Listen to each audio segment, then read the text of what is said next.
I still remember the exact moment my quiet life as a mechanic in Millbrook turned upside down. It was a Tuesday afternoon in late September, and I was underneath a rusty Ford F-150, trying to loosen a bolt that hadn't moved in 15 years. The smell of grease and old metal was familiar. Comfortable. Safe. Then I heard the knock. Not on the shop door. On the metal bay door itself. 3 sharp raps that echoed through the entire garage. I slid out from under the truck, wiping my hands on a red rag that had seen better days. Standing there, silhouetted against the afternoon sun, was my neighbor from 2 doors down, Sarah Mitchell. She was a quiet woman, kept to herself mostly, who would exchange nods over fences, helped each other bring in groceries during a snowstorm once. That was about the extent of it. But today, something was different. Her eyes were wide. Her hands trembled slightly around a small leather purse. She wasn't dressed for the weather either. A floral sundress that seemed more appropriate for summer than the crisp autumn air. "Daniel," she said. Her voice cracked. "I need your help."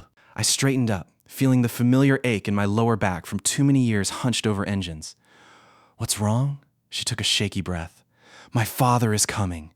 He'll be here in about 40 minutes. I waited for more. When it didn't come, I said, "Okay. That's good? You want me to fix something on his car?" "No." She shook her head, her dark hair falling across her face. "I need you to pretend to be my husband." The words hung in the air between us. I must have looked like a fish, mouth opening and closing without any sound coming out. "Sarah, I." "Please," she said, and there was something desperate in her voice. Something raw. "Just for tonight. Just one dinner. I'll explain everything. I promise. I should have said no. Any sensible person would have said no." But there was something about the way she looked at me, like I was her last hope, that made the word die in my throat. "Your husband," I repeated slowly. "Like, actually married? Or just pretend," she said quickly. "He doesn't know I'm not married. He thinks I've been married for 3 years, to someone named Daniel, and he's coming tonight to meet you." I leaned against the workbench, trying to process what she'd just told me. For 3 years, she'd been telling her father she was married, to a man who apparently shared my name, and now the lie was about to collapse. "Why?" I asked. "Why would you tell him that?" Sarah looked down at her shoes. "Because the truth was worse. My father? He's a good man. He raised me alone after my mother passed. But he has this idea about how my life should be. Married. Stable. Happy." She laughed bitterly. I was 32, living alone, working as a librarian, and I couldn't bear to see the disappointment in his eyes one more time. So I told him I'd met someone. Then I told him we were getting married. And then I just kept lying. "So you're not even seeing anyone?" I asked. "No." She shook her head. "There was someone, once, a few years ago, but it didn't work out. And after that, I couldn't face another conversation about why I was still single, why I didn't have children, why I was wasting my life. I understood that pressure. My own mother had spent years asking when I'd settle down, when I'd give her grandchildren, but she'd stopped asking after my divorce. She'd finally accepted that I was content with my solitude. "You could just tell him the truth," I said gently. "Better now than later." "I can't." Her voice broke. "He's not, well, Daniel. The doctors found something. He's been hiding it from me, but I found the papers. He might not have much time left. And if the last thing he knows about me is that I'm a liar, that I couldn't even find someone to love me." She trailed off, and I watched a single tear escape down her cheek. I thought about my own father, how he'd died before I could tell him I'd made peace with my divorce, how I'd carried that regret for years. 40 minutes, I said. She looked up, hope flickering in her eyes. "Yes, I'll need to shower first. I can't meet your father smelling like transmission fluid." The smile that spread across her face was so bright it almost hurt to look at. "Thank you. Thank you so much." "Don't thank me yet," I said. "You still have to explain to me what I'm supposed to know about this marriage." 35 minutes later, I stood in Sarah's living room, wearing the only clean button-down shirt I owned. It was a pale blue thing I'd bought for my cousin's wedding 5 years ago and had worn maybe twice since. My hair was still slightly damp from the shower. Sarah had changed into a simple yellow dress and had her hair pinned up in a way I'd never seen before. She looked nervous. Beautiful, but nervous. "Okay," I said. "Run through it one more time." She took a breath. "We met at the library 3.5 years ago. I was helping you find a book about classic cars. We started talking, and you asked me out for coffee. We dated for 6 months. Then you proposed at a little Italian restaurant downtown. We got married in the courthouse. Nothing fancy. Just us and 2 witnesses? Names of the witnesses? Your friend Mike and my coworker Jennifer. Where do we live? Your house, she said. We're saving up to buy something bigger, something with a yard. What do I do for a living? You own a small auto repair shop. You've had it for almost 15 years. I nodded, trying to memorize all the details. What do we fight about? Sarah blinked. Fight about? Every married couple fights about something. If your father asks, what's our biggest argument? She thought for a moment. My cooking. You say I use too much salt. I say you don't appreciate the effort. Nice touch, I said. And why haven't I met him before? In 3 years? Because you're always working. Because we were going to visit, but then I got sick one time, and then the holidays were busy, and then... Okay. I held up my hands. I get it. A lot of excuses. Sarah nodded, wringing her hands together. He's going to ask a lot of questions. He always does. He's a retired police officer. He notices everything. Great, I muttered. So I'm about to be interrogated by a cop. Daniel, I'm sorry. I know this is a lot to ask. I know you barely know me. Sarah, I said. I'm doing this because I understand what it's like to have a parent who's running out of time. But after tonight, you need to tell him the truth. Even if it's hard. Especially if it's hard. Her eyes met mine. I will. I promise. The doorbell rang, and I felt my stomach drop. Showtime. Robert Mitchell was exactly what I expected a retired police officer to look like. Tall, broad-shouldered, with gray hair cut short and eyes that seemed to take in everything at once. He moved with the careful economy of someone who'd spent decades analyzing people. But when he saw Sarah, his face softened. There's my girl. Sarah hugged him tightly, and I could see the love between them, genuine and deep. For a moment, I almost felt like a fraud for being there. Daddy, this is Daniel, Sarah said, stepping back and gesturing toward me. Robert's eyes fixed on me. I extended my hand. Nice to finally meet you, sir. He shook it firmly. Robert, no need for sir. I'm your father-in-law now. I tried to smile naturally. Of course. Please, come in. Sarah had set up the dining room with her best dishes. A roast chicken sat in the center of the table, surrounded by roasted vegetables and a salad. She'd clearly put in effort. As we sat down, Robert looked around the house. This is a nice place. Small, but comfortable. Thank you, Sarah said. It's home. Robert turned to me. So, Daniel. Sarah's told me a lot about you. But she never mentioned that you're the mechanic down the street. I should have put 2 and 2 together. There can't be too many Daniels running around Millbrook. No, sir, I said. It's a small town. You've been here a while. Then? Almost 20 years now. Grew up in the next county over. Came here for a job and never left. He nodded, taking a bite of chicken. Good chicken, Sarah. You've learned to cook well. Sarah relaxed slightly. Daniel says I use too much salt. I caught her eye. Sometimes. But I still eat everything she makes. Robert's eyebrows raised slightly. That's what she told you to say? The temperature in the room dropped. I felt my heart start to pound. Sir? I said carefully. He set down his fork. Look at you. The way you keep glancing at her before you answer. The way you're both sitting like you're in an interview. He leaned back in his chair. I've been a cop for 40 years. I know when people are lying to me. Daddy, Sarah started. Don't, he said gently. Don't try to feed me more stories. I should have confessed right then. I should have told him everything. But something made me pause. Maybe it was the way Sarah was gripping the table. Maybe it was the look of sheer terror in her eyes. Robert, I said slowly, we haven't been completely honest with you. Sarah shot me a panicked look. But I continued. Sarah and I, we aren't married. Not legally. Robert's face was unreadable. I see. But everything else she told you was true, I said quickly. I love your daughter. I want to marry her. We've just been figuring things out. The words came out of nowhere. I didn't even know where they'd come from. But they felt right. They felt like the truth I hadn't realized I was carrying. Sarah stared at me like I'd grown a second head. Robert studied me carefully. You love her? Yes, I said. The word was solid. Real. And you want to marry her? Yes. He was silent for a long moment. Then, to my surprise, he smiled. Then why didn't you just tell me that? I blinked. Excuse me? Sarah's been telling me you were married for years. I had a feeling she was stretching the truth. I just didn't know how far. He shook his head. What I wanted to know was whether you were a good man. Whether you'd take care of my daughter. That's all I've ever really cared about. Daddy, Sarah whispered. I'm so sorry. I should have told you. I'm not angry, he said. Disappointed that you felt you couldn't tell me the truth, but not angry. He reached across the table and took her hand. I've always known you made mistakes. I've always known you were afraid of disappointing me, but you never have, not once. Sarah started to cry, soft, quiet tears that she tried to hide. I met someone, she said, her voice breaking. After I told you I was married, I didn't want to tell you because I thought you'd think it was too good to be true, and then it fell apart and I didn't want to admit it. Robert squeezed her hand. The man you met, the real one, he wasn't real, Sarah said. I just told you about someone I wished existed. I watched the scene unfold, feeling like an outsider looking in. The whole ruse had collapsed in a way I never expected, and yet somehow it had revealed something true. Robert turned to me. Daniel, you've known my daughter for 3 years? About that long, yes. And you've never tried to date her? Never even asked? I looked at Sarah.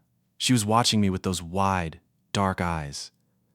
I didn't think I was what she wanted, I said honestly. She's bright, kind. She works at the library. I'm a mechanic who spends his days under cars. Robert laughed. Son, I was a cop. I know what it's like to do work that people underestimate. But honest work is honest work. And a good heart matters more than a fancy job. I didn't know what to say. So I just sat there, feeling something shift in my chest. After dinner, Robert went to the guest room Sarah had prepared. He was exhausted from the drive and the cancer treatment, though he hadn't told either of us that. I helped Sarah with the dishes. We worked side by side in comfortable silence, the sounds of running water and clinking plates filling the space. He knew, Sarah finally said. He knew the whole time. Maybe not the whole time, I said. He just knew something wasn't right. She set down a plate and turned to me. Daniel, what you said at dinner, about loving me, about wanting to marry me. I dried my hands on a towel. I know it was just part of the act. I just thought, did you mean it? The question hung in the air. I turned to face her fully. Sarah, for 3 years, I've watched you from a distance. I've seen you water your plants in the morning. I've heard you sing through the open window when you think no one's listening. I've wanted to ask you out 100 times, but I always thought you were too good for me. So I just kept my distance. She stepped closer. I'm not too good for you. No one's too good for anyone. Maybe, I said, but I'm also not sure if I'm good enough to be what you need. You don't have to be, she said softly. You just have to be real. I looked at her, really looked. And for the first time in years, I let myself see what had always been there. Can I take you on a date? I asked. A real one, not pretending, Sarah smiled. It was the same brilliant smile from earlier, but this time it was for me. I'd like that, she said. I took Sarah to the Italian restaurant I'd supposedly proposed to her at. It was a little place with red checkered tablecloths and candles and wine bottles. The kind of place where families came for birthdays and couples sat in quiet booths. We talked for hours about her father's diagnosis, about my divorce, about the loneliness we'd both been carrying. What made you keep pretending? I asked her. She toyed with her wine glass. Fear, mostly. Fear of disappointing him. Fear of admitting I didn't have the life I thought I'd have by now. She paused. But also, hope. I think I kept pretending because deep down, I wanted it to be true. I wanted to be someone's wife. I wanted to be loved like that. Sarah, I said, I can't promise you forever. I don't even know if I can promise you tomorrow, but I can promise you this. If you give me a chance, I'll spend every day trying to deserve you. You already deserve me, she said. You just don't know it yet. That was 8 years ago now. Sarah and I got married 3 months after that first date. It wasn't the courthouse wedding she'd invented. It was a small ceremony in her father's backyard, surrounded by flowers and friends. Robert walked her down the aisle, even though he was weak from treatment. He didn't miss a step. We had 5 years with him after that. 5 years of Sunday dinners. 5 years of him teaching me how to fix things around the house. 5 years of him making bad jokes and telling stories from his time on the force. When he died, it was peaceful, surrounded by the people who loved him. Sarah held my hand the whole time, and I held hers. Now we live in a house with a big yard. Our daughter Lily is 4 years old, with her mother's dark eyes and my stubbornness. Sarah still works at the library, and I still work at the shop. We have the kind of life I used to think was impossible. Sometimes I think about that afternoon when she knocked on my garage door. I think about how close I came to saying no. I think about all the years I spent being afraid of being vulnerable, of letting someone in. And I wonder how many other people are living their lives the same way I did, hiding behind excuses, waiting for something that never comes. The truth is, love doesn't arrive with warning. It doesn't knock politely and wait for you to be ready. It shows up when you least expect it and asks you to be brave. For me, it showed up in a floral sundress with a desperate plea and a ridiculous lie. I'm glad I said yes. If this story has touched something inside you, please support Heartline Stories Truth by subscribing and turning on notifications. Every subscriber helps us continue sharing original stories about hope, family, forgiveness, and second chances. Now, let's continue. There's a moment in every relationship when the quiet truths become bigger than the loud ones. For Sarah and me, that moment came about 2 years into our marriage. We'd settled into a comfortable rhythm. I'd get up early, make coffee, kiss her forehead before heading to the shop. She'd take Lily to daycare, spend her day surrounded by books, and have dinner ready by the time I got home. It was the kind of life I'd never dared to hope for. But there was still one thing Sarah didn't know. One part of my past I'd never shared. The divorce. I told her it was because we'd grown apart. That was the easy answer. The one that didn't require explaining the real reason. The one that didn't require reliving the shame. My ex-wife had left me for another man. Not just any man, my best friend from high school. The man who'd been my best man at our wedding. I'd never told anyone the full story. Not even my own mother. I'd let everyone believe it was a mutual decision, a quiet end to a relationship that had run its course. But it wasn't quiet. It was the loudest thing that had ever happened to me. And I was still carrying it. The day I finally told Sarah was a Sunday in April. We were sitting on the back porch, watching Lily chase fireflies in the yard. The sky was a deep purple, and the air smelled like fresh grass. "Daniel," Sarah said softly. "What's wrong?" I looked at her. "What makes you think something's wrong? You've been quiet all day, and you get that look sometimes, like you're somewhere far away." I took a deep breath. I'd been carrying this secret for so long that I'd almost convinced myself it wasn't important. But it was. It was the thing that had kept me from trusting anyone for years. It was the reason I'd been so afraid to open my heart to Sarah. "I need to tell you something," I said. "About my first marriage." Sarah turned to face me. "You don't have to. I know it was hard for you. I want to." I paused. "She didn't just leave, Sarah. She left me for Michael, my best friend. The man I'd known since we were kids. The man I trusted with everything." Sarah's hand found mine. "I'm so sorry." She told me she'd fallen in love with him, that it just happened, that she hadn't planned it. I laughed bitterly, as if that made it better, as if that excused the years of lies. "You've never told anyone this, have you?" "No." I was too ashamed. I thought it made me weak, that if I was a better man, she wouldn't have left. Sarah squeezed my hand. "Daniel, what happened to you wasn't your fault. You know that, right?" "I'm starting to," I said. "It took a long time, but I'm starting to understand." "Can I tell you something?" she asked. I nodded. "When I was 12, my mother died, and for years, I thought it was my fault. I thought if I'd been a better daughter, if I'd listened better or been quieter, she wouldn't have gotten sick." She shook her head. "It took a long time for me to realize that sometimes bad things just happen, and it's not because we deserve them. It's not because we're bad people." We sat in silence for a while, watching Lily catch a firefly and hold it up to the light. "I love you," I said. "I don't say it enough, but I love you." "I know," she said. "I love you too." That night, after Lily was asleep, Sarah brought out an old photo album. She'd never shown me pictures from her childhood before. I could see the hesitation in her eyes. "Are you sure?" I asked. She nodded. "I want you to know all of me, not just the easy parts." The album was filled with pictures of her mother, a beautiful woman with the same dark hair and bright smile as Sarah. I could see where she got her warmth, her kindness. "This is my mother," Sarah said, pointing to a photo. "She was a teacher. She used to bring me to her classroom on weekends and let me read all the books." "She was beautiful," I said. "She was, and she loved my father so much." Sarah paused. "When she died, I thought he would fall apart, but he didn't. He stayed strong for me. He took me to school, made me dinner, helped me with my homework. He never let me see him cry. Until the day he came home from work and found me crying in my room," she continued. "And he sat on my bed and held me and told me it was okay to be sad. That being strong didn't mean not feeling anything. It meant feeling everything and still going on." I wrapped my arm around her. He was a good man, the best. She closed the album. I'm sorry I lied to him. I'm sorry I didn't trust him with the truth. He forgave you, Sarah. I was there. He just wanted you to be happy. I know. She leaned into me. I'm glad I have you, Daniel. I'm glad you knocked on my door that day. I smiled. I think you knocked on mine. The years after that were filled with small moments, the kind of moments that make up a life. Morning coffee, evening walks, Lily's first day of kindergarten, her first lost tooth, the time she tried to help me fix a car and ended up covered in grease. Sarah and I grew closer with each passing day. We'd built our marriage on a foundation of honesty, of trust. Even when it was hard, especially when it was hard. On our 5th anniversary, Sarah surprised me with a weekend away. Just the two of us. Lily stayed with Sarah's aunt, and we drove to the coast. It was the first time we'd been alone since Lily was born.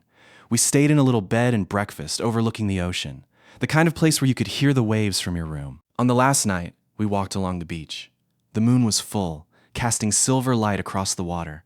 Sarah was wearing a dress that matched the color of the sky. Daniel, she said, do you ever think about that day? When I knocked on your garage door? All the time, I said. I think about how you looked at me like I was your only hope. I didn't know you at all, she said. I barely knew your name, but something told me I could trust you. Something told me you would help me. It was a crazy thing to ask a stranger to do. I know, she laughed. But I knew you weren't a stranger. I'd been watching you for years, Daniel. I'd seen how you helped the old woman across the street carry her groceries, how you stopped to pet every dog you passed. I knew you were kind, even if you didn't think anyone noticed. I didn't know you were watching, I said. I was always watching. She stopped walking and turned to face me. I was always hoping you'd notice me. I noticed, I said. I was just too scared to do anything about it. Thank you, she said softly, for being brave that day, for saying yes. I pulled her into my arms. Thank you for asking. We stood there, holding each other, the waves crashing nearby. And I thought about how far we'd come, from strangers to partners, from pretending to real.